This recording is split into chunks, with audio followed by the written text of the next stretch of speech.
जय श्री गणेश जय श्री हरि। 4 मार्च दिन सोमवार, फागुन मास चल रहा है और फागुन मास में सम्मिलित रूप से श्री हरि शिव बाबा के साथ में चंद्र देव की भी पूजा अर्चना करना चाहिए। अगर आप पहली बार चैनल पर आए हो तो चैनल को सब्सक्राइब कीजिएगा प्लीज़, और वीडियो को ज़्यादा से ज़्यादा शेयर करके लाइक किया कीजिए। हम लोग रोज़ नई नई कथाओं का श्रवण कर रहे हैं, पौराणिक कथाओं का श्रवण कर रहे हैं।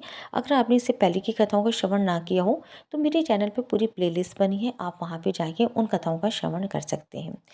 चंद्र देव के जन्म से संबंधित एक मान्यता के अनुसार चंद्र देव के जन्म से संबंधित एक कथा जिसका जिक्र स्कंद पुराण में किया गया है। इसके मुताबिक जब देवताओं और असुरों ने क्षीर सागर का मंथन किया तो समुद्र से 14 रत्न निकले थे। उन 14 रत्नों में से चंद्रमा भी एक थे, जिसे शिव ने अपने मस्तक पर धारण किया था। दरअसल समुद्र से निकले विष को लेकर जब हाहाकार मचा तो शिव ने पूरा विष स्वयं पी लिया, जिससे उनका गला नीला पड़ गया। शिव को शीतल करने के लिए चंद्रमा उनके मस्तक पर निवास करने लगी। ओम नमः शिवाय। चंद्र देव से संबंधित कथा अगर आपको पसंद आई हो तो वीडियो को ज़्यादा से ज़्यादा शेयर करके चैनल को सब्सक्राइब कीजिएगा प्लीज़, और लाइक और शेयर करके कमेंट में हर हर महादेव लिखिएगा। हर हर महादेव। शिव पुराण 12वां अध्याय। हिमवान का पार्वती को शिव की सेवा में रखने के लिए उनसे आज्ञा मांगना और शिव का कारण बताते हुए इस प्रस्ताव को अस्वीकार कर देना।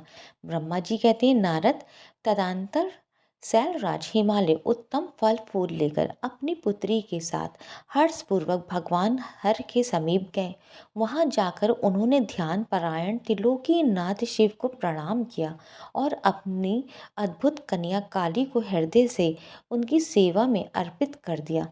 फल फूल आदि सारी सामग्री उनके सामने रखकर पुत्री को आगे करके शैलराज ने शंभु से कहा, भगवान, मेरी पुत्री आप भगवान चंद्रशेखर की सेवा करने के लिए उत्सुक है, अतः आप आराधना की इच्छा से इसको साथ लाया हूँ।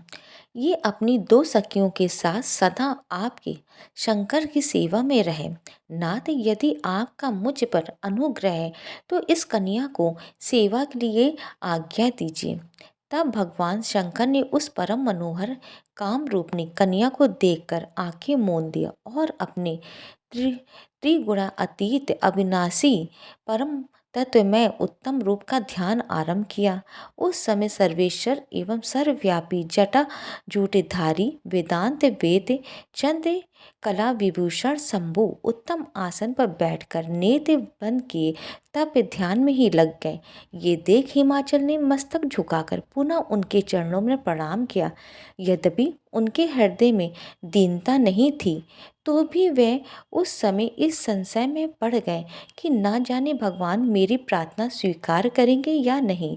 वक्ताओं में श्रेष्ठ गिरिराज हेमवान ने जगत के एकमात्र बंधु भगवान शिव से इस प्रकार कहा।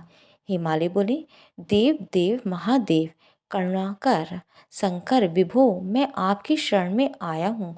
आंखें खोलकर मेरी ओर देखिए। शिव सर्व महेश्वर जगत को आनंद प्रदान करने वाले प्रभु महादेव, आप संपूर्ण आपत्तियों का निवारण करने वाले हैं। मैं आपको प्रणाम करता हूँ। स्वामी प्रभु, मैं अपनी इस पुत्री के साथ प्रतिदिन आपका दर्शन करने के लिए आऊँगा, इसके लिए आदेश दीजिए। उनकी ये बात सुनकर देव देव महेश्वर ने आंखें खोलकर ध्यान छोड़ दिया और कुछ सोच विचार कर कहा। महेश्वर बोले, गिरिराज, तुम अपनी इस कुमारी कन्या को घर में रखकर ही नित्य मेरे दर्शन को आ सकते हो, अन्यथा मेरा दर्शन नहीं हो सकता है। महेश्वर की ऐसी बात सुनकर शिवा के पिता हेमवान मस्तक झुकाकर उन भगवान शिव से बोले, प्रभु, ये तो बताइए किस कारण से मैं इस कन्या के साथ आपके दर्शन के लिए नहीं आ सकता? क्या ये आपकी सेवा के योग्य नहीं है? फिर इसे नहीं लाने का क्या कारण है? ये मेरी समझ में नहीं आता है। ये सुनकर भगवान व्रज ध्वज शंभु हंसने लगे और विशेषतः दुष्ट योगियों को लोकाचार का दर्शन कराते हुए वे हिमालय से बोले, शैलराज, ये कुमारी सुंदर, कटि प्रदेश से सुशोभित, तनवंगी, चंद्रमुखी और शुभ लक्षणों से संपन्न है, इसलिए इसे मेरे समीप तुम्हें नहीं लाना चाहिए। इसके लिए मैं तुम्हें बारंबार रोकता हूँ। वेद के पारंगत विद्वानों ने नारी को माया रूपिणी कहा है। विशेषता युक्ति स्त्री तो तपस्वी जनों की तप में विघ्न डालने वाली ही होती है। गिरिश्रेष्ठ, मैं तपस्वी, योगी और सदा माया से निर्लिप्त रहने वाला हूँ। मुझे युक्ति स्त्री से क्या प्रयोजन है? तपस्वियों के श्रेष्ठ आश्रय हिमालय, इसलिए फिर तुम्हें ऐसी बात नहीं करनी चाहिए, क्योंकि तुम वेदों उक्त धर्म में प्रवीण, ज्ञानियों में श्रेष्ठ और विद्वान हो। अचल राज स्त्री के संग से मन में शीघ्र है विषय वासना उत्पन्न हो जाती है, उससे वैराग नष्ट होता है और वैराग न होने से पुरुष उत्तम तपस्या से भ्रष्ट हो जाता है। इसलिए शैल तपस्वी को स्त्रियों का संग नहीं करना चाहिए, क्योंकि स्त्री महाविषय वासना की जड़ एवं ज्ञान वैराग का विनाश करने वाली होती है।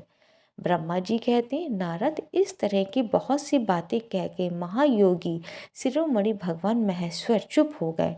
देवव्रसे शंभू का ये निरामय, निष्प्रय और निष्ठुर वचन सुनकर काली के पिता हेमवान चकित, कुछ कुछ व्याकुल और चुप हो गए। तपस्वी शिव की कही हुई बात सुनकर गिरिराज हेमवान को चकित हुआ जानकर भवानी पार्वती उस समय भगवान शिव को प्रणाम करके विषाद वचन बोली।